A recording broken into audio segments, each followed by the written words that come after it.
नमस्कार दोस्तों। उम्मीद है आपकी पढ़ाई बहुत अच्छी चल रही होगी। आपको पता है सीएसएम के द्वारा बार बार एक रिवीजन मॉड्यूल लाया जा रहा ब्रह्मास्त्र। उसमें हमें ये ध्यान रखना है कि आप कैसे रिवीजन अच्छे से कर रहे हैं, क्योंकि एग्जाम बहुत नज़दीक है। नई चीज़ तो पढ़ना ही नहीं है। तो जो आपने पढ़ा है यहाँ पे क्लास में, या अगर आप सीएसएम से बाहर से भी जुड़े हुए हैं, आउटसाइडर है लेकिन हमें बच्चों के साथ हमेशा इंटरेक्शन रहा है, तो आप वहाँ से चीज़ों को ग्रैब कीजिए, पढ़िए, क्योंकि यहाँ से बहुत इंपॉर्टेंट है। तो आपको पता, मैंने क्लासेस में बिहार स्पेशल पूरा पढ़ाया है। उसी बिहार स्पेशल को मैं एक रिवीजन मॉड्यूल के थ्रू कंप्लीट करूँगा। और जो हमारा प्रायोरिटी रहेगा वो पहले तो बिहार हिस्ट्री रहेगा। बिहार हिस्ट्री में 3 सेक्शंस रहेंगे, उन तीनों को कंप्लीट करूँगा। और उसके बाद फिर मैं बिहार ज्योग्राफी को लेकर आगे बढ़ूंगा। तो 2 इंपॉर्टेंट सीरीज आएंगे रिगार्डिंग द बिहार स्पेशल मेरे द्वारा। तो आज जो हम सीरीज शुरू करेंगे इस ब्रह्मास्त्र में सीएसएम रिवीजन मॉड्यूल में, इसमें आज हम पढ़ेंगे बिहार हिस्ट्री। तो जब हम बिहार हिस्ट्री पढ़ेंगे तो आपको मैंने एक बहुत अच्छा सा कंपाइल नोट्स दिया था बिहार फैक्टम का। अब नहीं, अगर आपके पास होगा, जो अगर आप तो निहित सर पॉलिटी आपको पता, वो चैनल पे जाइएगा, आपको इसलिए बुक बिहार फैक्टम मिल जाएगा। और ये बहुत अच्छा एक कंपाइल बुक बनाया गया है इन्फोग्राफिक्स माइंड मैप को यूज करके, जिससे आप बड़ा जल्दी रिवीजन कर सकते हैं। तो जब हम बिहार हिस्ट्री की बात करेंगे तो बिहार हिस्ट्री में आपको पता है हमें पढ़ना, आज जो हम शुरू करेंगे इंपॉर्टेंट कौन सा, मॉडर्न हिस्ट्री। जब हम मॉडर्न हिस्ट्री की बात करेंगे तो आपको भी पता है इसमें हमें क्या क्या इंपॉर्टेंट चीजें पढ़ना है। तो ये सब सिलसिला बहुत जारी रहेगा। और आपको क्या करना है, आपको एक A4 साइज का पेपर ले लीजिए। आप A4 साइज का पेपर लेकर, और इसमें आप क्या कीजिएगा, रिवीजन कीजिएगा। जैसे मैं कुछ टॉपिक्स का नाम बोलूंगा, आपको देखिए कि आप रिकॉल कर पा रहे हैं कि नहीं। अगर आप रिकॉल कर रहे हैं तो बहुत अच्छी बात है। और इससे क्या होगा, आपका 2 से 3 घंटे में पूरा बिहार स्पेशल, जहां से 25 से 30 सवाल आते हैं, जिसमें जो सबसे डोमिनेट पार्ट है वो कौन सा है, Bihar history, and second Bihar geography.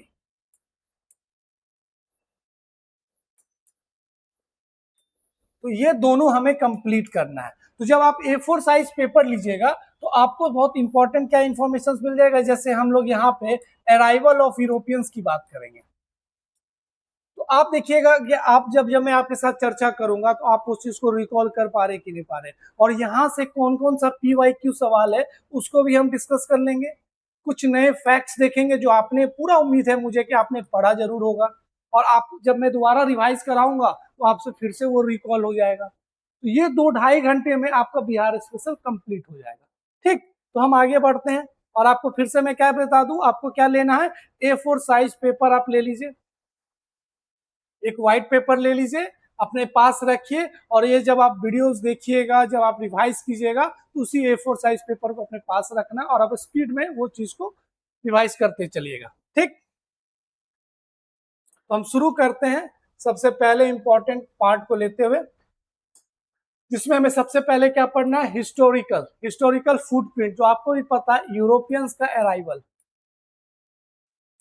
हम जब यूरोपियंस की अराइवल की बात करते हैं तो आपको भी पता है, जब यूरोपियंस पहले पहुंचते हैं भारत,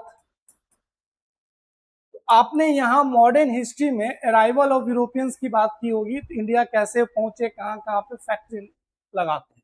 हमें जो इंपॉर्टेंट पार्ट पढ़ना है कि ये यूरोपियंस इंडिया में पहुंचने के बाद बंगाल पहुंचते हैं। और उस समय बंगाल का ही पार्ट हुआ करता था बिहार। तो बिहार में कैसे उनकी एंट्री होती है, कहाँ पे उन्होंने फैक्ट्री सेटअप किया, किनका क्या क्रोनोलॉजी है, वो हमें ये यूरोपियंस, जो यूरोपियंस है उनके अराइवल से हमें पढ़ना है। तो जब हम बात करते हैं अराइवल ऑफ यूरोपियंस, तो आपको भी पता है जो सबसे पहले बंगाल पहुंचते हैं, भारत में सबसे पहले पोर्तुगीज आए, 1498 आपने पढ़ा होगा।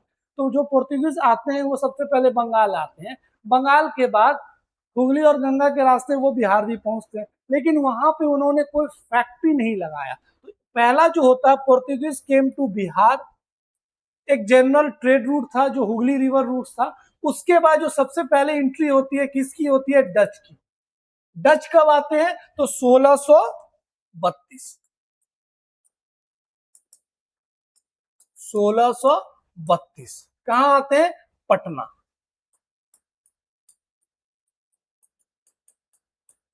और उन्होंने अपना कहां पे फैक्ट्री सेटअप किया, जो अभी आप देखिएगा north campus of Patna college, north campus of Patna college. और यही PYQ है, ये डायरेक्ट ईयर पूछा हुआ है, यही आपको ईयर याद रखना है, ये आपको ईयर याद रखना है, ये PYQ है कि 1632 डच का आगमन का ईयर पूछा गया है BPSC एग्जामिनेशन पे। तो ये सब क्वेश्चन अगर PYQ में आता है, आने भी उम्मीद है, तो आपको गलत नहीं करना है। तो पहले कौन आते हैं? डच, तो याद रखिएगा कब आते हैं? 1632। अब मेरा ये भी सवाल उठता है कि सर बहुत जगह पे तो आपने अंग्रेज को भी देखा है, अंग्रेज आते हैं आलमगंज में, अपना 1620 में आते हैं आलमगंज में फैक्ट्री खोलते हैं, फिर अगले साल वो वहां पे बंद करते हैं। तो क्वेश्चन के डिमांड से अगर आपको जवाब देना है कि पहले कौन आते हैं, तो पहले तो पोर्तुगीज आते हैं। अगर ऑप्शन में यहाँ पे अंग्रेज रहा तो 1620 मारिएगा, ठीक है, किसी कारणवश उनकी कंपनी का फैक्ट्री बंद हो जाता है। उसके बाद कौन है? डच है, वो भी याद रखना। तो ऐसे ही करके हमें रिवीजन करना है। ठीक, अब आगे करते हैं। तो यहां तक हमने देख लिया कि सबसे पहले पोर्तुगीज आए, पोर्तुगीज के आने के बाद कौन आए? Dutch, 1632 north campus of Patna college. फिर 1651 में फिर से फैक्ट्री कौन ओपन करते हैं? तो अंग्रेज ने अपना फैक्ट्री रीओपन किया। और कहां पे? गुलजार बाग, जो आज के डेट में क्या है? वो printing press, government printing press. फिर फ्रेंच 1734। अब ये लोग जो आ रहे थे, इसके आने के पीछे कारण क्या था? यहाँ पे क्या ऐसा चीज था जिसको लेकर ये लोग यहाँ पे इतना मूवमेंट कर रहे हैं? तो आपने भी पढ़ा होगा, कॉटन, कपास, उसके बाद सॉल्ट पीटर, जिसको हिंदी में सोडा कहते हैं, गन पाउडर के लिए यूज किया जाता था। तो इस सब चीज को लेकर आकर्षित हुए जितने भी यूरोपियंस थे, बिहार और बंगाल। तो आपको बस क्रोनोलॉजी याद रखना इस रिवीजन मॉड्यूल में कि पहले कौन? पोर्तुगीज, पोर्तुगीज के बाद डच, डच के बाद अंग्रेज, अंग्रेज के बाद फ्रेंच। कुछ नाम हमेशा याद रखिएगा जॉब चार्नोक के, ये कौन थे? Chief of English factory. कब था इनका जो कार्यकाल? 1659 से 1681। की figure in British expansion and future foundation of Kolkata. तो आपने पढ़ा होगा कोलकाता शहर का जो स्टेब्लिशमेंट कौन किया, इनका नाम हमेशा याद रखिएगा, कौन थे? Job Charnock. ठीक, दूसरा याद रखिएगा ट्रेवेनियर का, ए फ्रेंच ट्रेवलर एंड मर्चेंट। ये कब आए थे पटना? तो 1665। 1665 में ये पटना आए थे, ये डेट हमेशा याद रखिएगा, ट्रेवेनियर। और ये हुगली के रास्ते छपरा होते हुए पटना पहुंचे थे। ये सब चीज आपको फैक्चुअल इंफॉर्मेशन है जो याद रखना है। एक इंपॉर्टेंट वॉर याद रखिएगा, बैटल ऑफ बेड्रा। ये कब हुआ था? 1759। तो ये सब कुछ बेसिक चीज है जो इंपॉर्टेंट इंफॉर्मेशन रखना है आपको। तो मैं फिर से एक बार आपको रिकॉल करा दूं, जब हम अराइवल ऑफ यूरोपियंस की बात करते हैं इन बिहार, तो सबसे हुआ पोर्तुगीज। ये आए, काम धंधा किए, पर कोई अपना फैक्ट्री ओपन नहीं किए। उसके बाद 1620 डेट याद रखिएगा, अंग्रेज आए, फैक्ट्री स्टेब्लिश किया था। इंग्लिश आए, फैक्ट्री कहां स्टेब्लिश किया था? आलमगंज। लेकिन किसी कारणवश 1621 में वो बंद हो गया। उसके बाद आते हैं डच, 1632। और कहां पे उन्होंने अपना फैक्ट्री स्टेब्लिश किया? तो northern campus of Patna college, northern campus of Patna college. उसके बाद याद रखिएगा अंग्रेज फिर से आते हैं 1650, गुलजार बाग, उसके बाद फ्रेंच।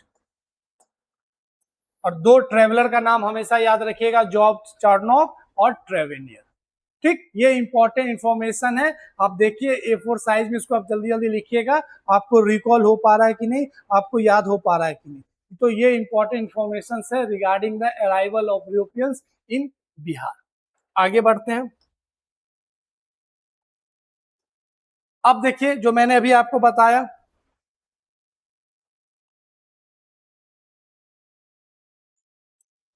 ये देखिए इंफोग्राफिक से आपको बड़ा जल्दी जल्दी याद हो जाएगा। जो मैंने चीज अभी समझाया 1620, क्या बताया, 1620 में अर्ली फैक्ट्रीज, इंग्लिश का आलमगंज, पटना। फिर आगे बढ़िएगा, वो 1621 में ये फैक्ट्री क्लोज हो जाता, बहुत सारे कारण होते हैं, हमें अभी फैक्चुअल इंफॉर्मेशन याद रखना है। फिर 1651 गुलजार बाग में उन्होंने फिर से फैक्ट्री सेटअप किया। जॉब चौर्नो का मैंने नाम बताया, head of the Patna factory. और फिर कलकत्ता शहर को लेकर टैक्सेशन एक बहुत इंपॉर्टेंट इशूज था। सस्ता खान ने 3.5% उनके ऊपर एक्स्ट्रा टैक्स लगा दिया था। तो ये सब इंपॉर्टेंट इंफॉर्मेशन है जो आपको याद रखना है। तो ये सीक्वेंस अगर आप याद रखिएगा तो हमेशा आपको याद रहेगा।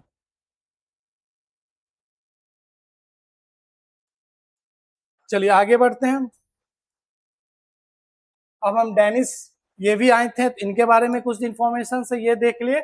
Dennis East India Company operating period से फर्स्ट 1616 से 1650 और फिर 1670 से 1729।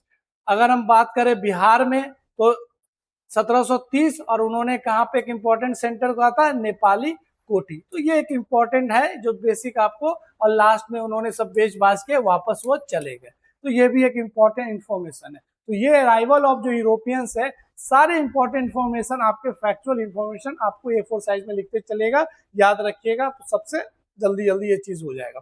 अब हम आगे चलते हैं नवाब को लेकर। यहां से भी देखिएगा प्रीवियस ईयर क्वेश्चन पूछे गए। PYQ की अगर हम बात करें तो यहां से भी सवाल पूछे गए नवाब्स ऑफ बंगाल, क्योंकि बंगाल बिहार एक ही हुआ करता था। तो कैसे मुर्शिद कुली खान नवाब बनते हैं, फिर वहां से क्या क्या डेवलपमेंट होता है, तो आपने हिस्ट्री में जरूर ये पढ़ा होगा।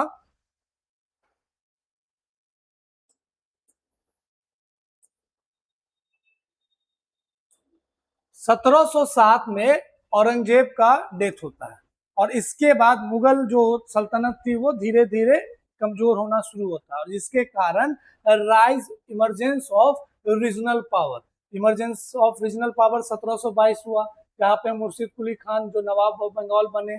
फिर उसके बाद नवाब ऑफ मुर्शिद कुली खान यहाँ पे बने, इन्होंने कैपिटल अपना शिफ्ट किया मुर्शिदाबाद, आप ये सब इतिहास में पढ़ा होगा। फिर सुजाउद्दीन पावर में आते हैं, फिर उनका सरफराज खान, इनको कैसे अलीवर्दी खान हटाते हैं, और फिर सिराजुद्दौला, और यहाँ पे कैसे बैटल ऑफ प्लासी होता है, बैटल ऑफ प्लासी 1757। और मीर कासिम, मीर जाफर, ये सब आप हमेशा कहानी सुनते हैं, फिर आगे हम इस पे बात करेंगे। तो ये सीक्वेंस अगर आपको याद रहता है नवाब ऑफ बंगाल को लेकर या डेथ ऑफ औरंगजेब के बाद, तो आप गलती से नहीं याद कीजिएगा। तो ये फैक्चुअल देखिए, आप इसको लिख कर याद कीजिएगा तो एग्जाम तक आपका याद रहेगा, और यहाँ से क्वेश्चन अगर आता है तो आप गलती नहीं कीजिएगा। हमेशा देखते होंगे नवाब ऑफ बंगाल को लेकर सवाल जरूर रहता है। ठीक, चलिए अब आगे बढ़ते हैं। जैसे मैंने आपको बताया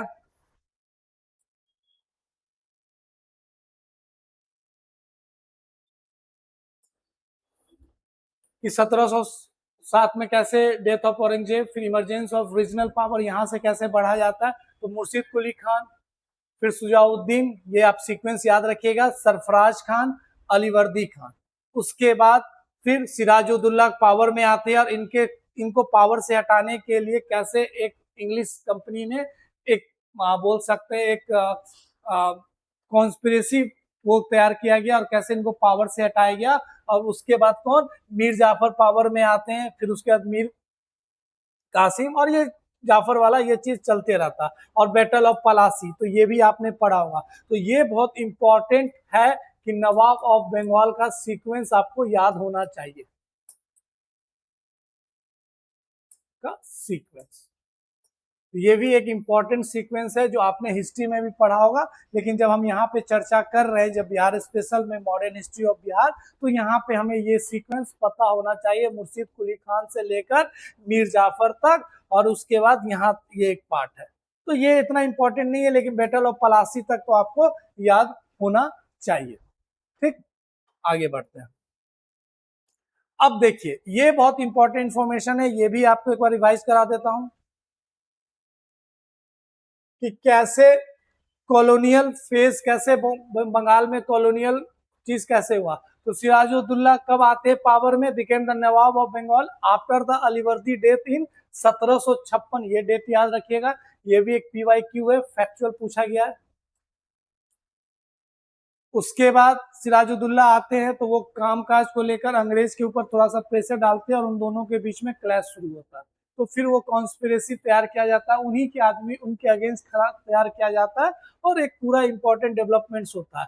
फिर बैटल ऑफ पलासी आपने पढ़ा ही होगा 1757 को लेकर। फिर मीर जाफर और ईस्ट इंडिया कंपनी का कॉन्सिडरेशन होता है कि उनको गवर्नर बना के कैसे इनको रिमूव किया जाता है, मीर जाफर, और उसके बाद सिराजुद्दौला, मीर जाफर, ये सब बैटल ऑफ पलासी। बेसिक चीज पूछा हुआ है, अगर आप ऐसे करके रिवाइज कीजिएगा इस इंफोग्राफिक से तो आपको बहुत जल्दी याद हो जाएगा।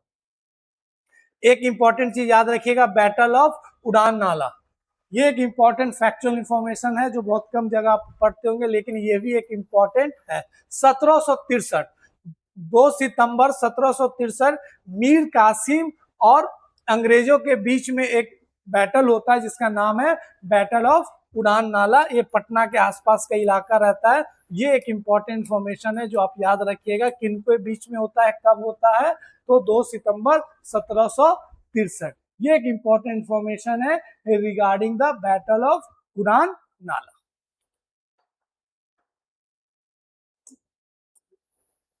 अब आगे बढ़ते हैं। 63 में तो आपने ये बैटल देख लिया, तो आपने 22 अक्टूबर बैटल ऑफ बक्सर भी पढ़ा होगा, हेक्टर मुनरो, इनके बारे में भी पढ़ा होगा, इंपॉर्टेंट इंफॉर्मेशन है कैसे बैटल तैयार होता है और उसके बाद कैसे एक इंपॉर्टेंट ट्रीटी होता है, तो ये सब चीज आपने पढ़ा होगा। तो जब हम कंबाइंड फोर्सेस की बात करते हैं तो शाह आलम टू, मीर कासिम और सुजाउद्दौला जो नवाब ऑफ अवध थे, तो ये जो जो ट्रायंगल फोर्सेस था, जो ट्राइपेड फोर्सेस माना जाता है, ट्रायो फोर्सेस, वो कैसे हेक्टर मुनरो के अगेंस्ट लड़ते हैं, और ये एक फाइनल मेल था। उसके बाद पूरा अंग्रेज का शासन बंगाल, बिहार या पूरे भारत पे हो जाता है। तो ये भी याद रखिएगा, हेक्टर मुनरो, और इधर से कौन थे, 3 नाम, शाह आलम टू, मीर कासिम, सुजाउद्दौला। उसके बाद ट्रीटी ऑफ इलाहाबाद, एक 12 अगस्त याद रखिएगा और दूसरा 16 अगस्त। ये सीक्वेंस हमेशा याद रखना है, इससे सवाल हमेशा पूछा जाता है कि ट्रीटी ऑफ इलाहाबाद, पहला ट्रीटी कब हुआ था, तो 12 अगस्त, और दूसरा ट्रीटी कब हुआ था, 16 अगस्त। उस ट्रीटी में कुछ कुछ इंपॉर्टेंट डेवलपमेंट्स है। तो सिताब राय को बनाया गया था deputy governor of Bihar, Kalyan Singh को बनाया गया, और कुछ इंपॉर्टेंट मैनेजमेंट, तो ये भी एक इंपॉर्टेंट इंफॉर्मेशन है। और इसी समय गोलघर का निर्माण हुआ था, ये भी आपने जरूर पढ़ा होगा, तो ये सब चीज याद रखिएगा। यहाँ पे सारे इंफॉर्मेशन दिए हुए, ड्यूरिंग ए फेमाइन आया था गोलघर, किनके द्वारा डिजाइन किया गया था, जॉन गास्टिन, जॉन गास्टिन, उनके द्वारा ये डिजाइन किया गया था। ये भी एक फैक्चुअल इंफॉर्मेशन है जो आपको याद रखना। कंप्लीट कब हुआ था, 28 जुलाई 1786, और डिजाइन करने वाले कौन थे, जॉन गास्टिन, याद रहेगा। ये भी battle of Buxar 22 October 1764, Hector Munro, और ये तीनों का नाम आपने पढ़ा ही होगा, शाह आलम टू, मीर कासिम, सुजाउद्दौला, और उसके बाद ट्रीटी ऑफ इलाहाबाद एक इंपॉर्टेंट साइन हुआ था 12 और 16 अगस्त 1765। चलिए अब आगे बढ़ते हैं।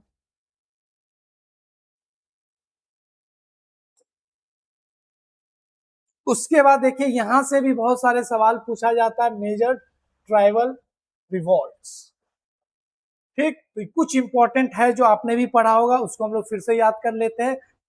सबसे इंपॉर्टेंट है सन्यासी रिवोल्ट, 1762 से 74 के बीच में तिरहुत नोनिया कास्ट, ये सब याद रखना है, नाम याद रखते चलना है, ये इसको यहाँ पे रखिएगा।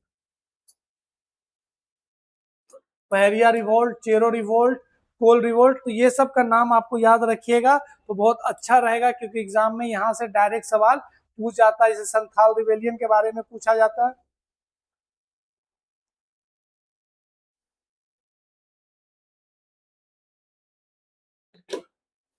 ठीक, ये सवाल हमेशा पूछा जाता है संथाल रिवेलियन के बारे में, लोटा रिवोल्ट को लेकर, सरदारी मूवमेंट को लेकर, सपा, बिरसा मुंडा, ताना भगत, वाहवाही मूवमेंट। ये देखिए मैंने सारा मेंशन किया है, इसमें बस आपको ये फैक्चुअल इंफॉर्मेशन याद कर लेना, कोई दिमाग नहीं लगाना है, एक सवाल हमेशा यहाँ से रहता है। बार बार इस रिवोल्ट से सवाल पूछा जाता, संथाल, लोटा रिवोल्ट, मुजफ्फरपुर कैसे हुआ था, कौन लोग थे, क्या क्या, सरदारी मूवमेंट, खेरवार, बिरसा मुंडा, तो ये भी एक इंपॉर्टेंट ट्राइबल मूवमेंट्स थे जो आपको याद रखना है। अब हम बात करते हैं 1857 विद्रोह और उसके बाद बिहार में इसका क्या इम्पैक्ट हुआ था। जब हम बात करते हैं 1857 विद्रोह की बात करते हैं, 1857 रिवोल्ट की बात करते हैं, तो आपको भी पता है, ये डेट हमेशा याद रखिएगा, 12 जून 1857। 1857 में बिहार में, उस समय बिहार रोहिणी बिहार का पार्ट हुआ करता था, ये देवघर, और वहां पे किस चीज का हेडक्वार्टर था, तो 32nd इन्फेंट्री रेजिमेंट, याद रखिएगा किस चीज का हेडक्वार्टर था, 32nd इन्फेंट्री रेजिमेंट, और 3 ऑफिसर्स मारे गए थे, नॉर्मन रेसली, मैकडोनल्ड और सर्जन ग्रांट। तो ये सब डेट आपको याद रखना, बार बार यहाँ से सवाल बीपीएससी पूछती है।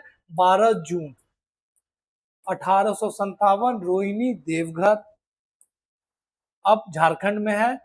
उसके बाद किस चीज का वहां पे हेडक्वार्टर था, 32nd इन्फेंट्री रेजिमेंट, और मरने वाले अधिकारी का नाम।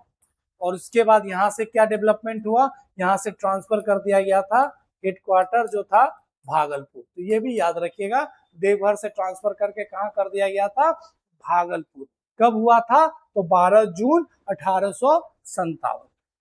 ठीक, अब तो ये पूरे बिहार के संदर्भ में हम बात करते हैं कि सबसे पहले रिवॉल्ट हुआ। पटना में अगर हम बात करें तो आपने इनका नाम जरूर सुना होगा, पढ़ा होगा, पीर अली, ये बुक सेलर थे। उसके बाद ये डेवलपमेंट्स होता है, ये 3 जुलाई 1857 की ये घटना है।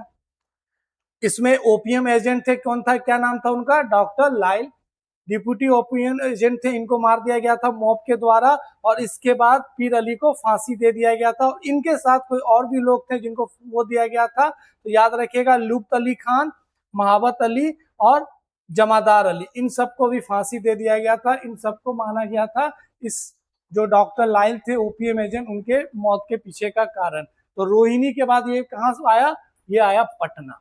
उसके बाद हम आगे बात करेंगे तो और भी बिहार में कुछ एरियाज थे जहां पे ये सब घटना हो रहे थे, तो मुजफ्फरपुर में भी हो रहा था, और साथ साथ में दानापुर में भी हो रहा था। तो दानापुर में भी रिवॉल्ट हुआ था, ये सब चीज याद रखिएगा, वहां 3 इन्फेंट्री थे, उन्होंने तीनों ने रिवॉल्ट किया था दानापुर में, तो ये सब इंपॉर्टेंट है। एक जो इंपॉर्टेंट पॉइंट याद रखिएगा, जो उस समय जो महाराजा ऑफ दरभंगा थे, महाराजा ऑफ डुमराव थे, या महाराजा ऑफ हथुआ थे, उन्होंने अंग्रेज का सपोर्ट किया था। ये भी एक इंपॉर्टेंट पॉइंट है जो आपने पढ़ा होगा, और इस इंफोग्राफिक्स के हिसाब से हम हर चीज को तुरंत तुरंत रिवाइज कर ले रहे हैं। ठीक, अब आगे बढ़ते हैं। यहां से देखिए बीपीएससी हमेशा सवाल पूछती है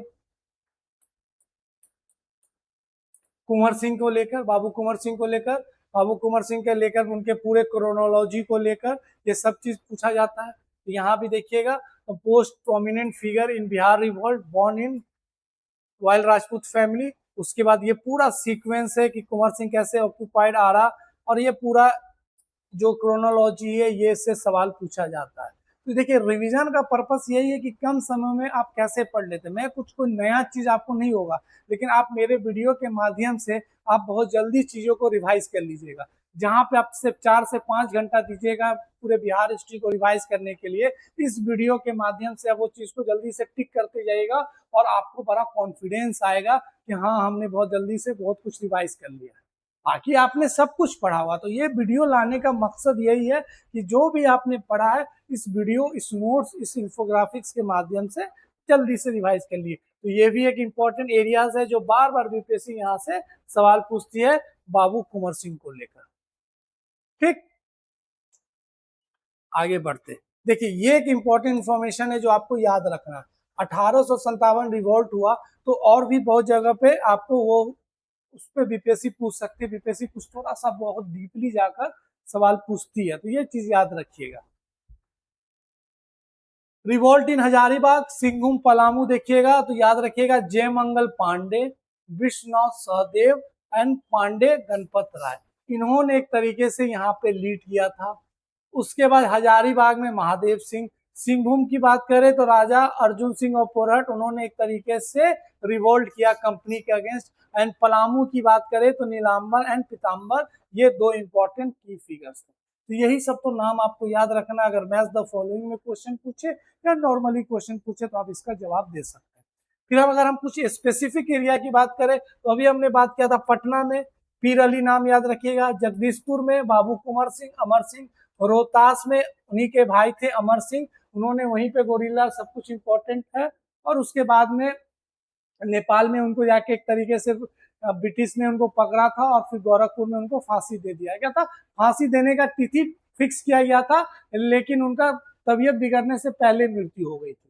तो ये सब चीज आप याद रखिएगा। तो रोहतास में अमर सिंह थे, नवादा में नाना सिंह और हैदर अली खान, अरवल में हेतम सिंह, छपरा में मोहम्मद हुसैन। तो ये सब आपको याद रखना है स्पेसिफिक लीडर। Specific leaders.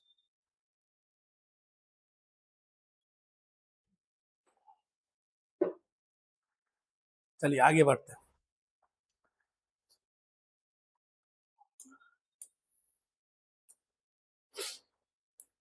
अब हम बात करते, देखिए यहां से हमेशा सवाल पूछता है।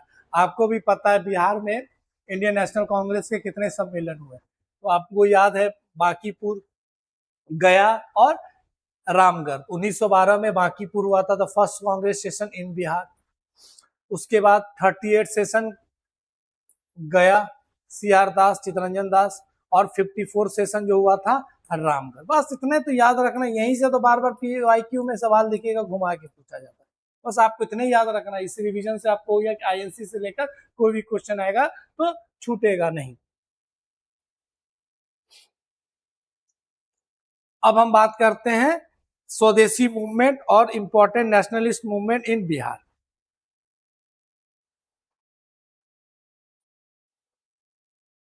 देखिए ये बहुत इंपॉर्टेंट इंफॉर्मेशन है, आप भी पढ़ा होगा, हम लोग जल्दी से इसको रिकॉल कर लेते हैं। स्वदेशी मूवमेंट इन बिहार करते तो आपको ही पता है 1905 में जब बंगाल विभाजन होती है तो हर जगह पे एक स्वदेशी मूवमेंट लाया जाता है। उसमें कुछ कुछ इंपॉर्टेंट है। गोल्डन लीग, इसकी स्थापना कहाँ हुई थी? तो देवघर में। देवघर में गोल्डन लीग की स्थापना हुई थी और इसका ऑब्जेक्टिव क्या था? स्वदेशी। ठीक, ये भी एक इंपॉर्टेंट है। गोल्डन लीग की स्थापना कहाँ हुई थी? 1904 में देवघर में। जब हम आगे बात करते हैं तो यहाँ पे कुछ कुछ इंपॉर्टेंट डेवलप है। 1906 में भागलपुर में एक बहुत इंपॉर्टेंट एजिटेशन होता है और सुरेंद्र नाथ बनर्जी उस समय ये बहुत बड़े नेता हुआ करते थे। उन्होंने आकर एक बहुत इंपॉर्टेंट भाषण, लेक्चर दिया था स्वदेशिज्म को लेकर। और वो भाषण कहाँ पे उन्होंने दिया था? भागलपुर में दिया था, याद रखिएगा।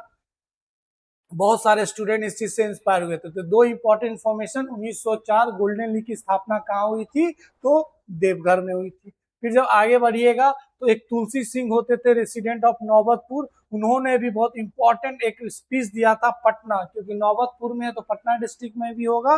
और उनको भाषण देने का जो पीछे उन्होंने एक इंपॉर्टेंट स्लोगन दिया था, never to buy British goods to cylinders British and not use government courts. तो ये याद रखिएगा, तुलसी सिंह कहाँ के थे?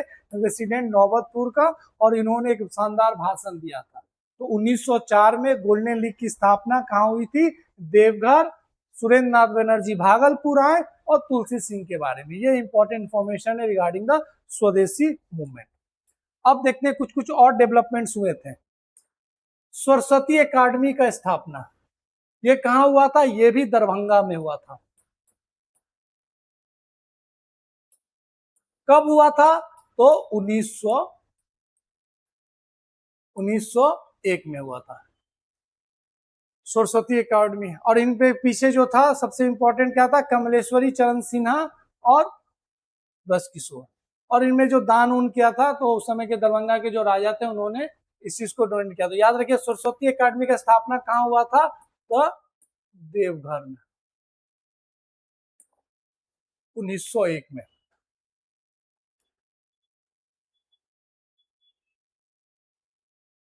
उसके बाद आते हैं राखी बंधन डे, ये भी है बंगाल विभाजन को लेकर, हिंदू मुस्लिम यूनिटी को लेकर एक राखी बंधन दिवस मनाया जाता था। और ये किसके, सतीश चंद्र चक्रवर्ती, उसी सरस्वती अकादमी के हेडमास्टर हुआ करते थे। और ये कहाँ पे ऑब्जर्व देखने को हमें मिलता है, तो अगेन दरभंगा, याद रखना हमें, ठीक।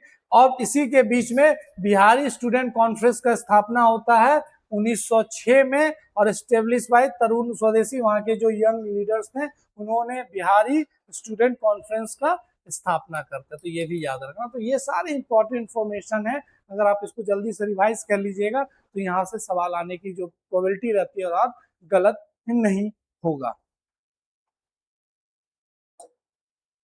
चलिए आगे बढ़ते हैं।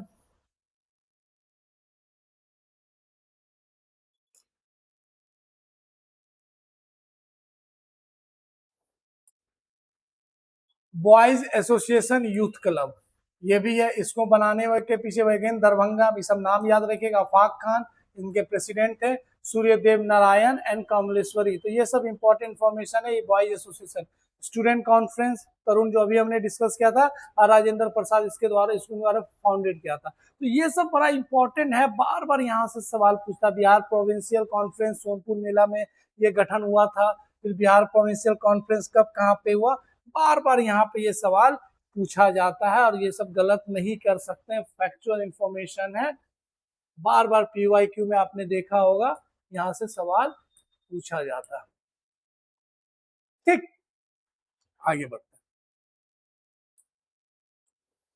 अगर हम होम रूल के बारे में बात करते हैं तो आपने इसके बारे में भी खूब पढ़ा होगा।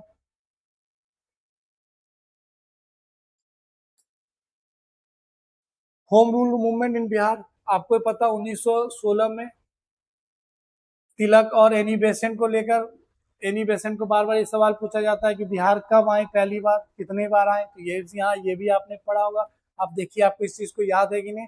एनी बेसेंट उन्होंने मद्रास में स्टेब्लिश किया, फिर उसके बाद बिहार आती है, वहां पे एक स्टेब्लिशमेंट होता है 18 अप्रैल एंड 25 जुलाई। तो ये सब इंपॉर्टेंट डेट याद रखना है, जो मुझे पूरा उम्मीद है आपको याद है। और इस वीडियो के माध्यम, इस रिवीजन मॉड्यूल के माध्यम आप चीजों को फिर से रिकॉल कर ले रहे होंगे। इसमें देखिए इस होम रूल में जो बिहार की बात करते हैं, इसमें कुछ लोगों का नाम हमेशा याद रखिएगा। जो बिहार का होम रूल की हम बात करते हैं, तो formally launch on 16 December 1916 Bankipur Patna under the leadership of Maulana Mazharul Haque, demanding the self governance within the British empire. और प्रेसिडेंट बनाया गया, वाइस प्रेसिडेंट खान बहादुर सरफराज को बनाया गया, एंड राय बहादुर पुरेंदु सिन्हा। इनका सबका नाम आपको याद रखना। सेक्रेटरी चंद्रवंशी सहाय एंड इधर सेक्रेटरी बैजनाथ नारायण सिंह। और लोकलाइज स्ट्रेटेजी के लिए कुछ डेवलपमेंट्स हुए थे, इनका याद नाम रखिएगा। भारत माता इनोवेशन, भारत माता नेरेट्स एक इंपॉर्टेंट डेवलपमेंट हुआ था कि विजयदशमी के दिन हम लोग क्या सेलिब्रेट करेंगे, भारत माता के वो उस चीज को सेलिब्रेट करेंगे। और ये देने वाले कौन थे, राय पूरन चंद। यही सबसे तो सवाल पूछेगी, जो आपने पढ़ा होगा, नहीं पढ़ा होगा तो इस वीडियो के माध्यम से आप रिवाइज कर लीजिए। तो ये डेवलपमेंट्स आपको पूरा पता होना चाहिए। राय पूरन चंद जो इन्होंने कंसेप्ट दिया था भारत माता सेलिब्रेशन को लेकर, कब, तो विजयदशमी। और ये मैंने पूरा डिस्कस कर दिया। होम रूल कैसे स्थापना हुई बिहार में, एनी बेसेंट कब कब बिहार आई, और कौन प्रेसिडेंट बने, कौन वाइस प्रेसिडेंट बने, और कौन सेक्रेटरी बने।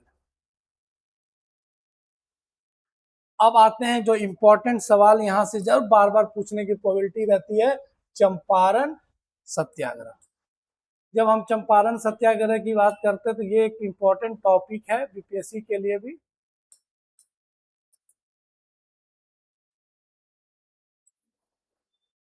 ठीक, इस पे भी देखते हैं हम लोग, सवाल जरूर पूछा जाता है। आपको भी पता है चंपारण सत्याग्रह बिहार में लेकर तो ये न्यूज में था ही, उस समय ये सबसे बड़ी घटना हो रही थी। चंपारण पूरे बंगाल और बिहार में ये एक इम्पोर्टेंट डेवलपमेंट था। आपने इंडिगो को लेकर आपने भी पढ़ा होगा। तो एक इम्पोर्टेंट कमिटी का याद रखिएगा, एक अर्ली कमिटी बनाया गया था to know the condition of the peasants who cultivating the indigo plant. तो उसको लेकर एक कमेटी बनाया गया था जिसका नाम था गोरले कमेटी। ये नाम याद रखिएगा, वेरी वेरी इंपॉर्टेंट है, बहुत कम जगह पे आपको मिलेगा। और इन्होंने कुछ रिकमेंडेशन दिया गया था जो सरकार, उस समय की ब्रिटिश सरकार थी, उसने नहीं माना। तो ये आपको याद बस रखना है, गोरले कमेटी। अब वहाँ के जो लोकल लोग थे, वहाँ के जो पीजेंट थी, अपने हिसाब से बहुत कुछ उन्होंने ट्राई किया, पर ये उनके साथ जो हो रहा था वो परिवर्तन नहीं हो रहा था। उसमें जो सबसे आगे निकल कर आते हैं वहाँ के लोकल लीडर बोलेंगे, यहाँ के लोकल जो थे वो थे कौन? राजकुमार शुक्ला। राजकुमार शुक्ला माना जाता है वो पढ़ लिखते नहीं थे, वो अनपढ़ थे, लेकिन वो आने वाले समय में सबसे इंपॉर्टेंट रोल प्ले किया। कैसे उन्होंने गांधी जी को बिहार लेकर आए और उन्होंने वहां की पूरी व्यवस्था को दिखाया। तो याद रखिएगा, तो रोल ऑफ राजकुमार, मुरली भरवा बिलवा कोठी यहाँ रहने वाले थे, सतवरिया विलेज कहाँ पे काम करते थे और कहाँ पे वो रहते थे, यहाँ से सवाल आएगा। एक का नाम हमेशा याद रखिएगा चंपारण में, गणेश सत्यार्थी। ये एक अखबार के एडिटर होते थे, प्रताप अखबार के, और इन्होंने सजेशन दिया कि आप गांधी जी से मिलिए। कौन थे जो राजकुमार शुक्ला को सजेशन दिया कि आप गांधी जी से मिलिए? तो वो थे गणेश सत्यार्थी। और वो कौन थे? प्रताप अखबार के एडिटर। उन्होंने अपने तरफ से भी कुछ लेख लिखा था और वो लेख का नाम था चंपारण में अंधेरा, to expose the condition of peasants in the Champaran. लेकिन उससे कोई प्रभाव नहीं हुआ। तब उन्होंने सजेशन दिया राजकुमार शुक्ला को कि आप जाइए गांधी जी से मिलिए।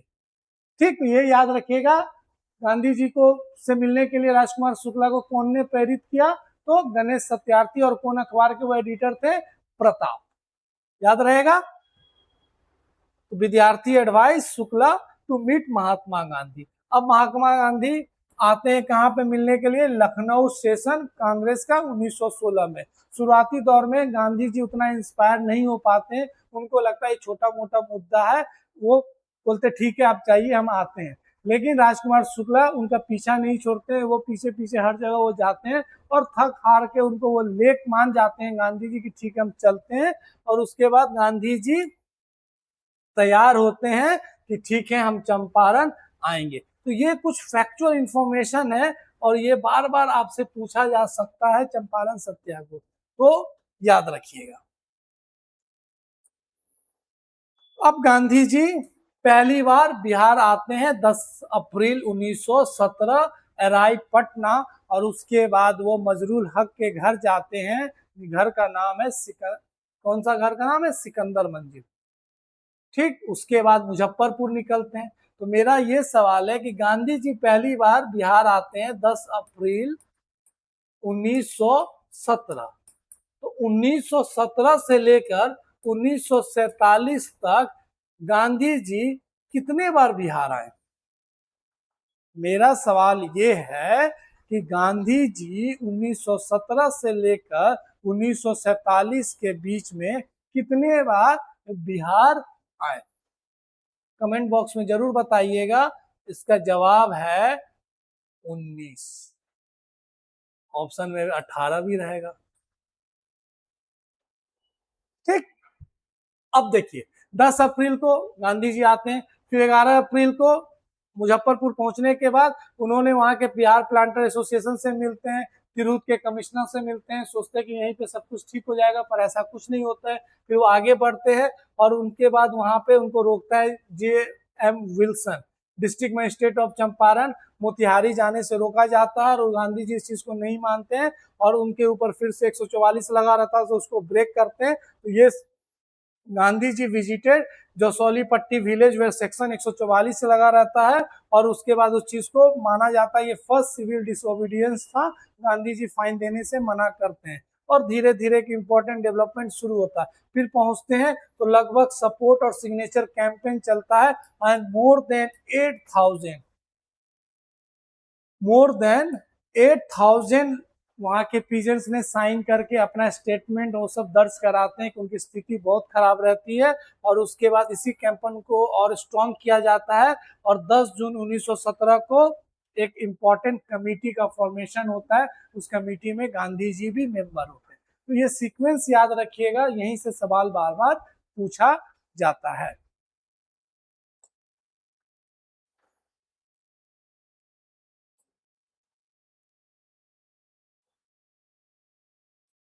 अब हम बात करते हैं चंपारण एग्रीमेंट कमेटी। ये याद रखिएगा डेट कब बना है, तो फॉर्मेशन डेट था 10 जून 1917। एफजी चेयरमैन कौन थे? एफजी स्लेई, ये याद रखिएगा। ये कौन थे? तो कमिश्नर ऑफ सेंट्रल प्रोविंसेस। और ये मेंबर महात्मा गांधी, अडामी, Raja Hariprasad, Narayan Singh, David Reid and Rennie. यहाँ से भी बार बार सवाल पूछा जाता है कि कमेटी का फॉर्मेशन गठन कब हुआ था, कमेटी ने कब प्रपोज किया, ये सब चीज को लेकर। उसके बाद फॉर्म 10 जून को हुआ, उन्होंने रिपोर्ट कब सबमिट किया? तो 4 अक्टूबर। तो कमेटी कब बना? 10 जून 1917। उन्होंने पहला कब रिपोर्ट सबमिट किया? 4 अक्टूबर 1917। उसमें क्या क्या रिकमेंडेशन था?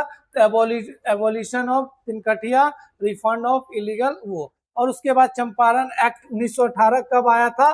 तो 4 मार्च 1918 को यहाँ से पास हुआ और ये एक्ट बनकर आया। तो यही इंफॉर्मेशन आपको पूरा याद रखना है, कब बना, कौन कौन मेंबर थे, चेयरमैन कौन थे, और फास्ट में कि चंपारण एग्रीमेंट एक्ट कब आया? तो 4 मार्च 1918।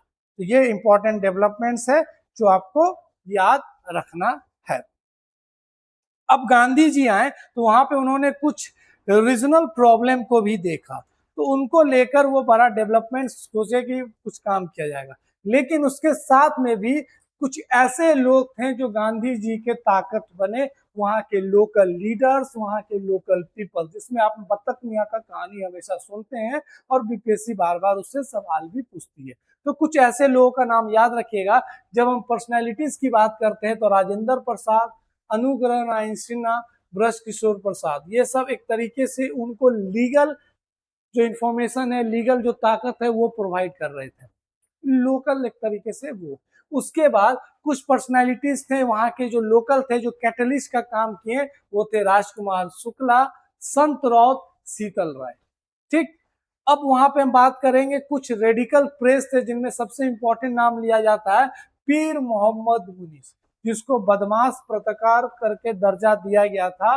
और एक कॉन्फिडेंशियल रिपोर्ट आया था गांधी जी के सपोर्टर्स को लेकर ब्रिटिश के द्वारा, उसमें ये 10th नंबर था इनका। मतलब ये इतने क्लोज थे। जो राजकुमार शुक्ला अनपढ़ थे, तो जो चिट्ठी लिखते थे गांधी जी को, वो गांधी जी को चिट्ठी ये ही लिखते थे पीर मोहम्मद मुनीस। पर इतिहास के पन्नों पे उनके उपलब्धि को और इनके योगदान को उतना दर्ज नहीं दिया गया। लेकिन हमें हमेशा याद रखना, ये बहुत उर्दू फारसी सब भाषा में ये लिखते थे और इन्होंने बहुत कुछ डेवलपमेंट्स लिखा था। तो पीर मोहम्मद मुनीस, और ये जो प्रताप थे गणेश सत्यार्थी वाले, वो उस प्रताप में एक तरीके से वहाँ के लोकल रिस्पोंडेंट थे, वो वहाँ पे कॉरेस्पोंडेंट थे, वो वहाँ पे लिखा करते थे। ठीक, याद रखिएगा पीर मोहम्मद मुनीस, बदमाश पत्रकार, इनके नाम से इनको जाना जाता था। कस्तूरबा गांधी, वहां पे बहुत सारे स्कूल्स खोले गए थे, तो उसमें कस्तूरबा गांधी, अवंता बाई, ये सब काम करते थे। उसके बाद वहां के जो लोकल पर्सनालिटीज थे उसमें बत्तख मियाँ, अब उन्हें पता है, जो कुक, बाबू लोमराज सिंह, ये सब वहां के लोकल थे जो उन्होंने सपोर्ट किया। तो ये सब नाम याद रखिएगा, यहाँ से भी सवाल पूछा जा सकता है। चलिए अब हम बात करते हैं कुछ इंपॉर्टेंट रिगार्डिंग चंपारण को भी लेकर। अभी चंपारण को लेकर ये अचीवमेंट, जो चंपारण एग्रीमेंट एक्ट आया, एबोलिशन ऑफ तिनकठिया सिस्टम आया, उसके बाद क्या क्या डेवलपमेंट्स हुआ। रविन्द्रनाथ टैगोर, महात्मा, राजकुमार शुक्ला जो चिट्ठी लिखा करते थे उसमें वो बापू लिखकर भेजा करते थे। उसके बाद जब गांधी जी आए तो वहां पे देखा उन्होंने एजुकेशन, सैनिटेशन, ये सब को लेकर बड़ा काम करना होगा। उन्होंने पीजेंट्स के साथ साथ कुछ इंपॉर्टेंट डेवलपमेंट्स किया। उन्होंने यहाँ पे 3 स्कूल ओपन किया। पहला स्कूल ओपन किया 14 नवंबर 1917। कहाँ पे खोला? विलेज चंपारण, बर बरहरा लखन सेन। दूसरा स्कूल कहाँ पे खोला उन्होंने? भितरवा आश्रम। तो ये सब चीज आपको याद रखिएगा 20 नवंबर को। और तीसरा मधुबन, वो जनवरी 1918। 3 स्कूल का नाम याद रखिएगा कौन कौन है? बरहरा लखन सेन, भितरवा आश्रम और मधुबन। ठीक, चलिए अब आगे बढ़ते हैं। खिलाफत को लेकर थोड़ा सा देख लेते हैं, बिहार में क्या क्या स्पेसिफिक डेवलपमेंट्स हुआ। यहाँ से भी सवाल बार बार पूछा जाता है। तो खिलाफत मूवमेंट इन बिहार, खिलाफत 30 नवंबर 1919, लोकेशन अंजुम इस्लामिया हॉल बांकीपुर, ये याद रखिएगा। प्रेसिडेंट मौलाना शाह रशीदुल्लाह हक, ये नाम याद रखना। बस इतने हमारे लिए इंपॉर्टेंट है। मौलाना शौकत अली आए थे पटना और पब्लिक मीटिंग्स किया था, ये भी इंपॉर्टेंट है। आइए नॉन कॉपरेशन, यहां से बार बार बीपीएससी सवाल पूछती है, इसको भी देखते हैं। नॉन कॉपरेशन मूवमेंट आपको भी पता, ये भी बहुत इंपॉर्टेंट डेवलपमेंट्स था। तो कॉन्फ्रेंस हुआ था, बिहार प्रोविंशियल कॉन्फ्रेंस 12 सेशन। कहाँ पे हुआ था? तो भागलपुर में। इसको चेयर कौन किए थे? डॉक्टर राजेंद्र प्रसाद। और उन्होंने डिसाइड किया कि हमें नॉन कॉपरेशन मूवमेंट में पार्टिसिपेट करना है। और इसकी रेजोल्यूशन को प्रपोज किसने किया था? धर्मेंद्र प्रसाद। और seconded by Mohammad Zubair, Babu Gorakh Prasad and Gulab Imam. तो याद रखिएगा ये इंपॉर्टेंट इंफॉर्मेशन कि नॉन कॉपरेशन मूवमेंट में कॉन्फ्रेंस हुआ था और उस कॉन्फ्रेंस में क्या क्या इंपॉर्टेंट डिसीजन लिए थे। Withdrawal of candidature from elections, तो इन्होंने अपने नाम लेजिस्लेटिव काउंसिल से ले लिए थे। लॉयर का प्रैक्टिस इन्होंने छोड़ दिया था और गवर्नमेंट सर्विस से महेंद्र प्रसाद ने रिजाइन दे दिया था। यही सवाल घुमा के पूछता, आपको बस याद रखना है, इससे बाहर कुछ नहीं पूछा था नॉन कॉपरेशन मूवमेंट में। अब महात्मा गांधी आते हैं इसी नॉन कॉपरेशन मूवमेंट के बारे में बिहार, और उन्होंने कुछ डेवलपमेंट्स किया। तो महात्मा गांधी विजिट बिहार दिसंबर 1920, और बिहार में जो प्रोविजन मूवमेंट चल रहा था उसको बढ़ावा देने के लिए। इसी बीच में वो मुजफ्फरपुर पहुंचते हैं। तो एक फिरंगिया करके गाना गाया जाता बाय द बाबू मनोरंजन प्रसाद। तो याद रखिएगा इन Muzaffarpur who saying the फिरंगिया song. तो याद रखिएगा महात्मा गांधी के आने के उपलब्धि पे मनोरंजन प्रसाद सिन्हा ने ये चीज गाया था। उसके बाद नेशनल कॉलेज एंड बिहार विद्यापीठ का स्थापना होता है। कब होता है? जनवरी 1981। और उसी में बिहार विद्यापीठ और नेशनल कॉलेज का ये सब उसी में डेवलपमेंट किया था। सदाकत आश्रम एस्टेब्लिशमेंट बाय मजरूल हक और लैंड डोनेटेड बाय खैरू मियाँ, ये भी आपने पढ़ा होगा। और यहीं से मदरलैंड न्यूज़पेपर निकलते प्रकाशित होती है। ये सब डेवलपमेंट्स आपको याद रखा होगा और आपने पढ़ा भी होगा। उसके बाद जब बिहार विद्यापीठ की बात करते हैं तो लीडरशिप जो उसमें चांसलर थे उनको मजरूल हक को बनाया गया। प्रिंसिपल किसको बनाया गया? तो राजेंद्र प्रसाद को प्रिंसिपल बनाया गया। और वाइस चांसलर किसको बनाया गया? तो ब्रज किशोर प्रसाद। तो ये तीनों लोगों का नाम याद रखिएगा। बिहार विद्यापीठ को लेकर चांसलर मजरूल हक, वाइस चांसलर ब्रज किशोर प्रसाद और प्रिंसिपल राजेंद्र प्रसाद। ठीक। और यहाँ पे एक और डेवलपमेंट याद रखिएगा, बिहार कौमी सेवक दल, ये फॉर्म हुआ था मुजफ्फरपुर में। और 1922 फरवरी में भागलपुर झंडा इंसिडेंट हुआ था। जंगा एक सेंडियर कंपाउंड था, वहां पे झंडा फहराने को लेकर एक बहुत इंपॉर्टेंट इंसिडेंट हुआ था। और वो कब हुआ था? फरवरी 1922। चलिए आगे बढ़ते हैं।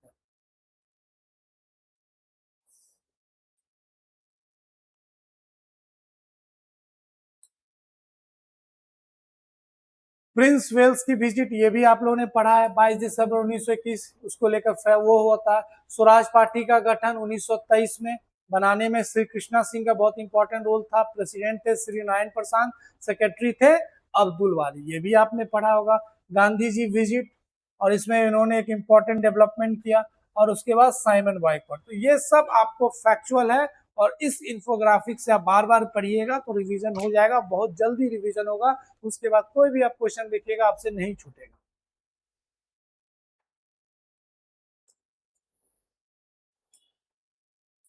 अब हम बात करते हैं सिविल डिसोबीडियंस मूवमेंट। यहां से देखिएगा स्पेसिफिक डिस्ट्रिक्ट वाइज सवाल पूछती है। आपको उस डिस्ट्रिक्ट वाइज में कौन लीडर ने क्या डेवलपमेंट किया, किन्होंने एक तरीके से लीडरशिप किया, उसको लेकर सवाल पूछेगा और आपको याद रखना है। तो याद रखिएगा जो सिविल डिसोबीडियंस मूवमेंट है चंपारण और सारण से शुरू हुआ था, ये हमेशा याद रखिएगा।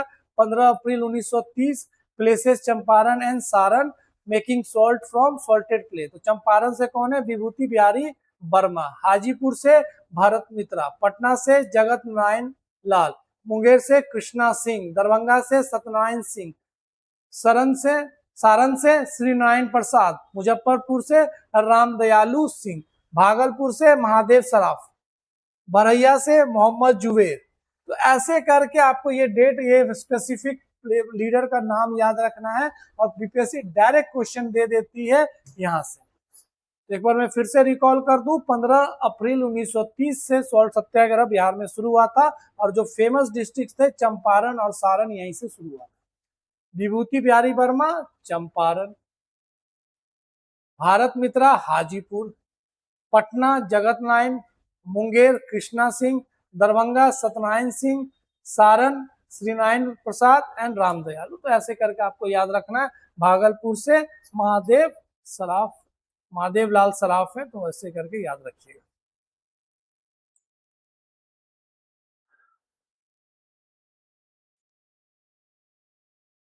अब ये भी सॉल्ट सत्याग्रह आपने पढ़ा होगा, नकाश पिंड सॉल्ट सत्याग्रह जो पटना में हुआ था। नकाश पिंड चलो, बिहार का एक फेमस सॉल्ट सत्याग्रह था। ये कब हुआ था? 16 से 21 अप्रैल 1930। इसको कौन लीड किया था? तो म्युनिसिपल कांग्रेस कमेटी के जो मेंबर्स थे, जिसमें जो इंपॉर्टेंट लीडर याद रखिएगा, अंबिका कांत, राम वृक्ष बेनीपुरी जो राइटर थे वो, उन्होंने ये इस चीज को लेकर बढ़ावा दिया था। उसके बाद सबसे इंपॉर्टेंट डेवलपमेंट है डिसीजन ब्रेक करने का, ये सब चीज यहाँ पे हुआ था। ठीक,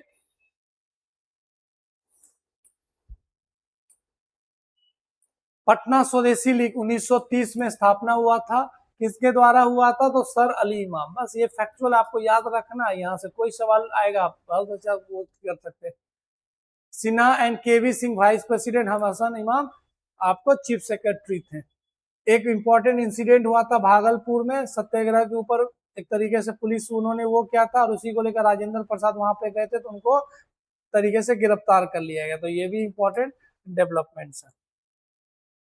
ये देखिए, ये बहुत इंपॉर्टेंट है, तारापुर शूट आउट 1932 में हुआ था। आपको पता है कब हुआ था? 1932 में। 1931 में गांधी इरविन पैक्ट टर्मिनेशन हो गया, उसके कारण एक बहुत विद्रोह हुआ और वहीं पे लोग एक तरीके से झंडा फहराने के लिए वहां के जो तारापुर पुलिस स्टेशन है वहां पहुंचे और उसके बाद वहां पे पुलिस वालों ने एक तरीके से ओपन फायर कर दिया और ये इंसिडेंट को माना जाता है second atrocity after the Jallianwala. तो जलियावाला कांड होने के बाद तारापुर इंसिडेंट को माना जाता है सेकेंड। तो याद रखिएगा 15 फरवरी 1932 को young revolutionaries attempt to host the flag in Tarapur police station और 34 फ्रीडम फाइटर्स वेयर शहीद। इसमें से मात्र 16 से 17 लोगों की पहचान हो पाई थी। यहाँ से भी सवाल पूछा जा सकता है कि 34 लोगों को एक तरीके से unarmed freedom fighters were martyred and body disposal in the Ganga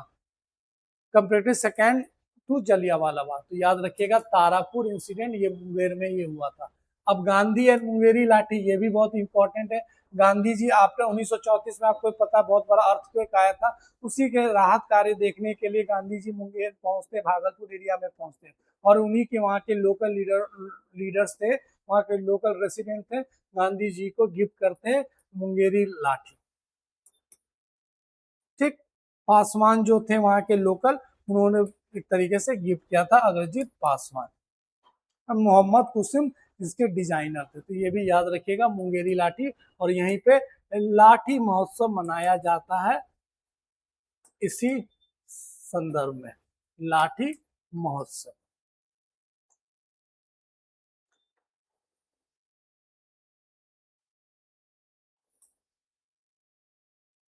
Ramgarh anti compromise conference, देखिए आपको पता 1940 में इंडियन नेशनल कांग्रेस का रामगढ़ कॉन्फ्रेंस हुआ था। उसी में दो इंपॉर्टेंट है, आपने 1938 पढ़ा होगा, 1939 पढ़ा होगा, कैसे सुभाष चंद्र बोस का उस चीज को लेकर। तो सुभाष चंद्र बोस ने जहां पे रामगढ़ हुआ था उसी के बगल में एक इंपॉर्टेंट कॉन्फ्रेंस किया था जिसका नाम था रामगढ़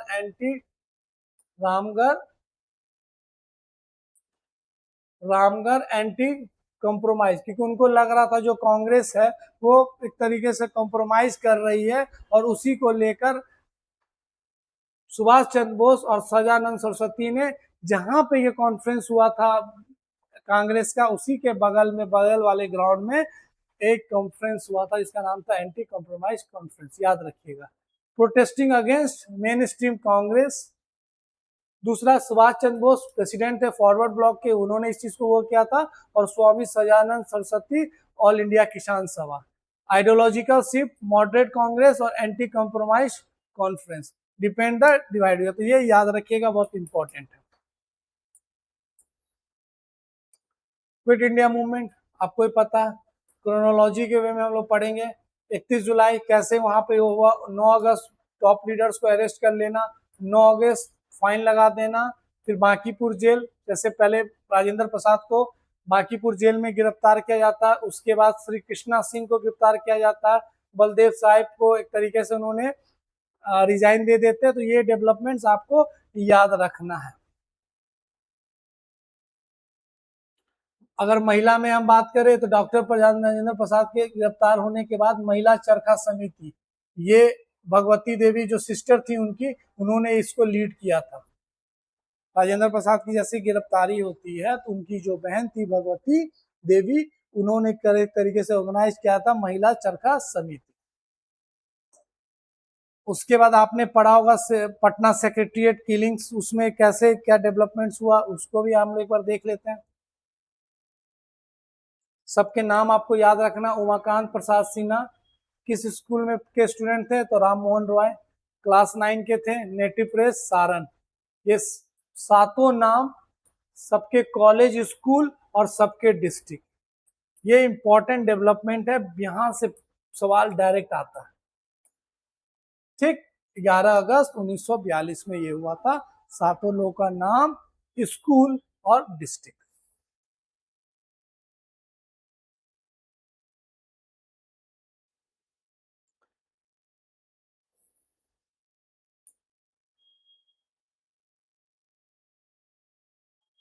और भी कुछ इंपॉर्टेंट डेवलप हुए थे भारत छोड़ो आंदोलन में, तो उसको भी देखते हैं हम लोग। महाराजगंज सिवान में फुलेंद्र प्रसाद श्रीवास्तव वाज जो मार्टियर, एक शहीद हुए थे झंडा फहराने के लिए सिवान में, तो इनका नाम याद रखिएगा। फतुआ में कुछ यंग ऑफिसर्स को मार दिया गया था। सारण डिस्ट्रिक्ट में Maheshwar Prasad police firing near Sonpur railway station, ये सब डिस्ट्रिक्ट का नाम याद रखना है। जैसे पूछा था विक्रम को लेकर, तो ऐसे करके स्पेसिफिक डिस्ट्रिक्ट का नाम आपको याद रखना है। सीतामढ़ी डिस्ट्रिक्ट में क्या हुआ था, जुआ सानी attack on the Minapur police station. Muzaffarpur was born by the people. Bhagalpur, Madhubani में गणेश ठाकुर, पूर्णिया में भोगेंद्र नारायण सिंह, ये सब का नाम याद रखना है।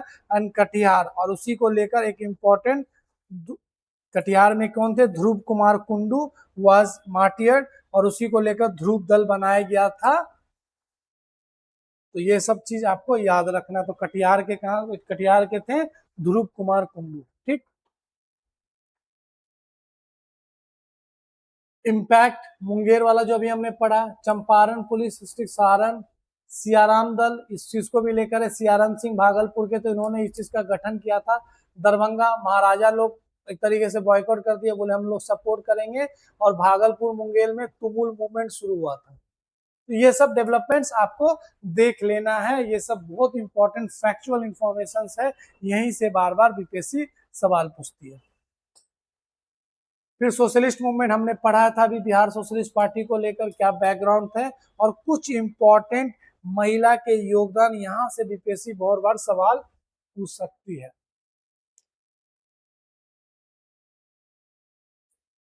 ठीक, तो प्रवती देवी फाउंडर ऑफ महिला चरखा समिति, जो अभी हमने बताया राजेंद्र प्रसाद की गिरफ्तारी होने के बाद।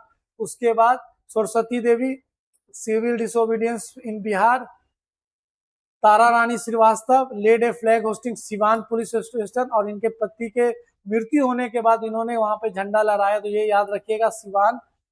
विंध्यवासिनी देवी स्टेब्लिश कन्या स्वयं सेविका दल।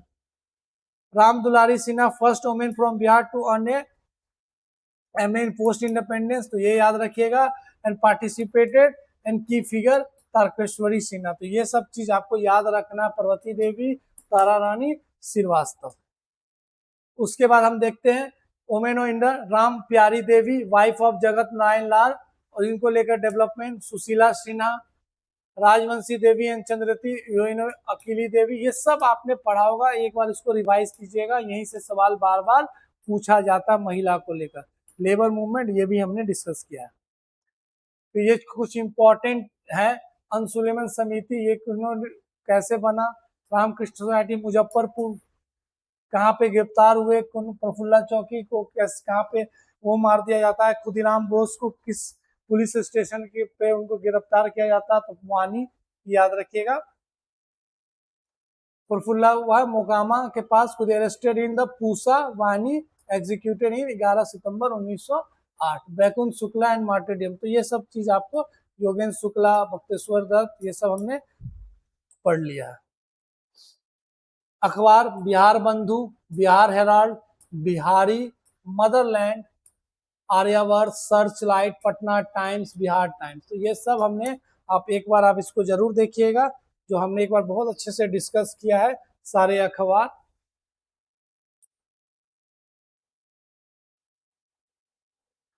ठीक, ये सब चीज हमने देख लिया। तो this is all about the important modern history, जो हमने बहुत अच्छे से इन्फोग्राफिक्स के थ्रू अच्छे से रिवाइज कर लिया है।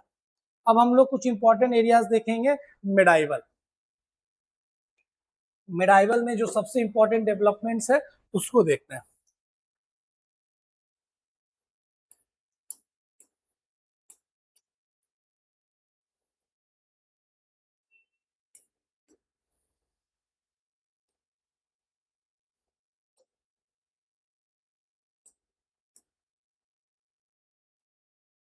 देखिए, मिडाइवल बिहार में कुछ एरियाज है, खासकर जो रीजनल पावर्स है, कार्ना डायनेस्टी, दरभंगा डायनेस्टी या उनिवा डायनेस्टी, यहाँ से सवाल बार बार पूछा जा सकता है, और पूछता भी अकबर या मुगल काल में बिहार का क्या था, या Sher Shah Suri dynasty.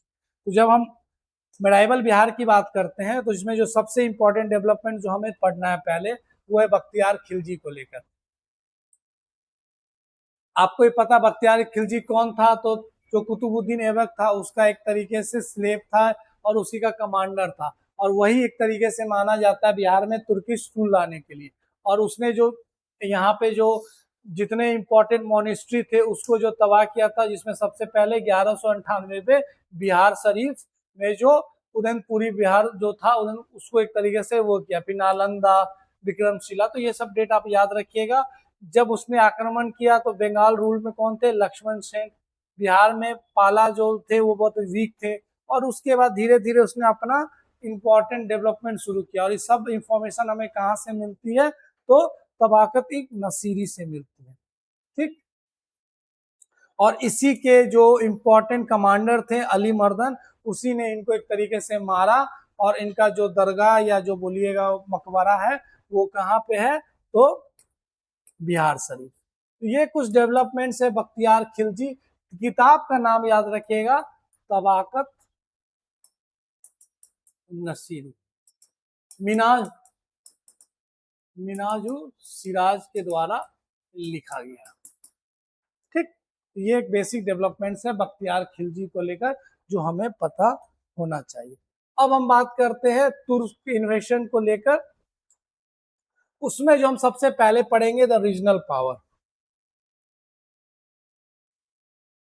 Regional power में जो सबसे इंपॉर्टेंट है आपको याद रखना, कार्ना dynasty.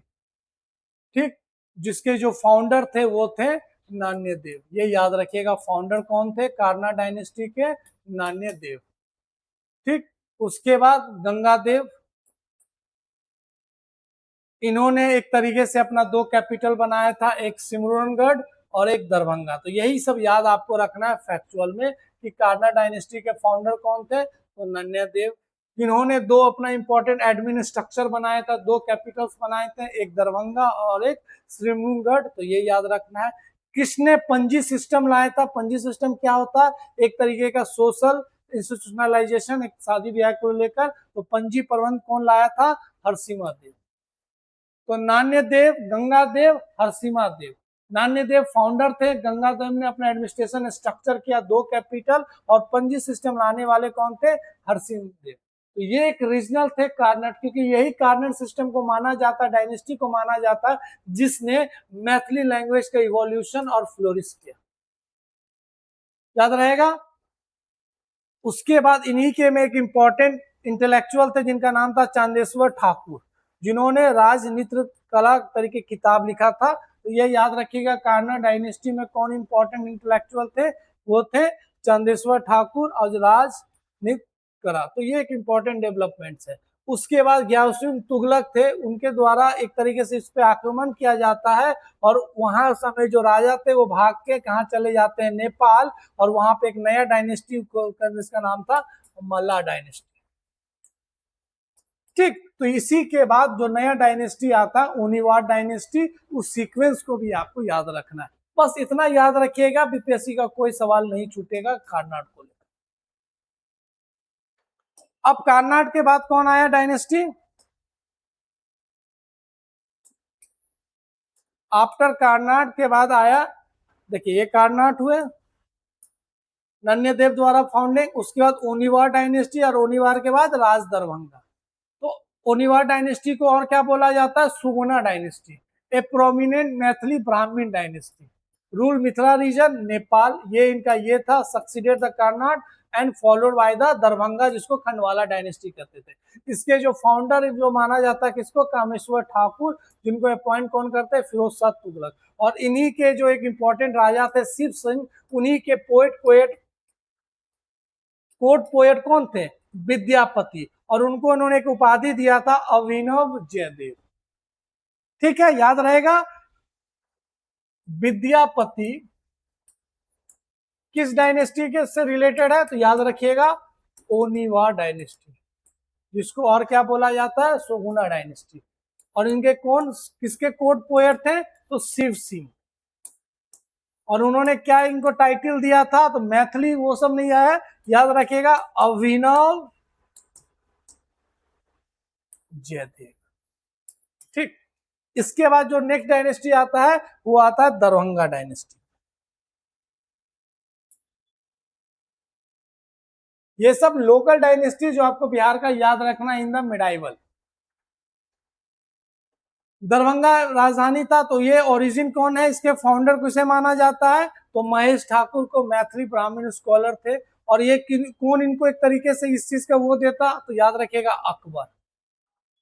Family belong to the Khandwala dynasty, इसलिए इसको खंडवाला डायनेस्टी भी बोला जाता है। और दरभंगा के कुछ इंपॉर्टेंट जो राज थे वो याद रखिएगा, महेश ठाकुर फाउंडर थे, महाराजा महेश्वर सिंह ये भी बहुत फेमस थे, लक्ष्मेश्वर सिंह बहुत फिलेंथ्रोपिस्ट थे, यही बहुत दान करते थे, early national Congress, Rameshwar Singh, and last में कामेश्वर सिंह। यहां से बाद प्राइवेसी काउंसिल आप जो पढ़ते हैं वो चीज है। तो ये सब कुछ इंपॉर्टेंट डेवलपमेंट्स है दरभंगा राज को लेकर जो आपको पता होना चाहिए। अब बात करते हैं मिडाइवल में स्लेव डायनेस्टी को लेकर। तो आपको भी पता है इसमें क्या क्या डेवलपमेंट्स जो हमें पढ़ना है। तुगलक, उसके बाद हम स्लेव डायनेस्टी में सबसे पहले पढ़ते हैं इल्तुतमिश के बारे में। उस समय बिहार में क्या डेवलप, इल्तुतमिश 1225 में बिहार एक तरीके से आक्रमण करने के लिए आता है, और उन्होंने बिहार शरीफ को अपने कब्जे में ले लेते हैं। उसके बाद वहां की जो आर्मी थी राजमहल इवाज आर्मी, उसको हराती है, और इसको कहते हैं बैटल ऑफ राजमहल हिल्स, याद रखिएगा। इल्तुतमिश कैंपेन 1225 में। उसके बाद वहां पे उन्होंने किसको सूबेदार बना के अपॉइंट करते हैं? मलिक अलाउद्दीन जानी को। मलिक अलाउद्दीन जानी को वहां पे इन्होंने अपना रिप्रेजेंटेटिव बनाकर रखते हैं। उसके बाद अलाउद्दीन खिलजी का जो दौर शुरू होता है, अलाउद्दीन खिलजी का जब दौर शुरू होता है तो उसमें डेवलपमेंट्स देख लीजिए, एक बेसिक जो आपने पढ़ा होगा क्या क्या डेवलपमेंट्स होता है, दरभंगा ये सब चीज। और उसके बाद तुगलक डायनेस्टी, तो गयासुद्दीन तुगलक, जो हमने कान्हा डायनेस्टी का भी पढ़ा था, मोहम्मद बिन तुगलक, दरभंगा को उन्होंने एक तरीके से तुगलकपुर बनाया था, लखनौती किंग ने सरेंडर कर दिया था, फिर फिरोज शाह तुगलक, जौनपुर, ये डेवलपमेंट्स है। सिकंदर लोदी एंड नुआनी डायनेस्टी, तो ये सब इंपॉर्टेंट डेवलपमेंट्स है जो हमें इस मिडाइवल में पढ़ना रहता है।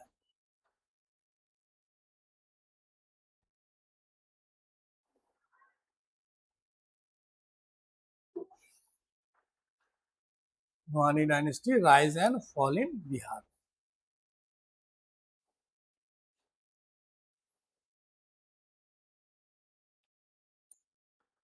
सिकंदर लोदी, ये सब डेवलपमेंट्स आपको देख लेना। शेरशाह सूरी बहुत फेमस है, ये बिहार में हमेशा बीपीएससी में इससे सवाल रहता है। शेरशाह का जो ओरिजिनल नाम था क्या था, फरीद खान, और जलाल खान के वो एक तरीके से मेंटर थे, और उन्हीं के जो बाबर वो जो नुआनी थे, उन्होंने ये इनको शेर खान का उपाधि दिया, किसके द्वारा, सुल्तान मोहम्मद, उनका भी टाइटल था एक। तो ये याद रखिएगा। एक इंपॉर्टेंट है battle of Surajgarh, defeated Mohammad Shah, battle of Chausa and battle of Kannauj, ये तीनों टाइमलाइन याद रखिएगा। और इसी युद्ध के बाद उन्होंने अपने एग्जाम को सुल्तान आदिल का टाइटल दिया। Patna made a capital of Bihar province, land revenue, ये आपने पढ़ा होगा, जीटी रोड। और ये मात्र कुछ ही साल, 4 साल 5 साल वो शासन करते हैं, और कलिंजर फोर्ट में वहीं उनकी मृत्यु हो जाती है। हम जब कार्नी डायनेस्टी के बारे में पढ़ते हैं तो ये भी इंपॉर्टेंट है, Taj Khan the foundation after the decline of the Suri empire, Taj Khani, और उसके बाद पीक पावर है। फिर उनके बाद इसका कंफ्लिक्ट होता है, बिहार, अकबर इन्वेड्स बिहार, और बिहार को अपना एक इंपॉर्टेंट डेवलपमेंट्स बना लेते हैं। Babur conquest, battle of Ghaghra, ये भी इंपॉर्टेंट पढ़ा है। Akbar capture Patna 1574, battle of Tukaroi, separate suba, and ये तो 1576 में एक सेपरेट सूबा बना लिया जाता है। ये सब हमने डिस्कस किया है अकबर में, ये भी इंपॉर्टेंट है। ठीक, ये भी आप देखिएगा, ये भी सब इंपॉर्टेंट इंफॉर्मेशन है। ये सब यहाँ से सवाल बार बार पूछा जाता है मिडाइवल बिहार में। तो ये इंफोग्राफिक्स मैंने आपको बड़ा अच्छे से क्लास में भी कराया है, और ये सारे फैक्चुअल इंफॉर्मेशन हैं। औरंगजेब में क्या क्या डेवलपमेंट्स हुआ,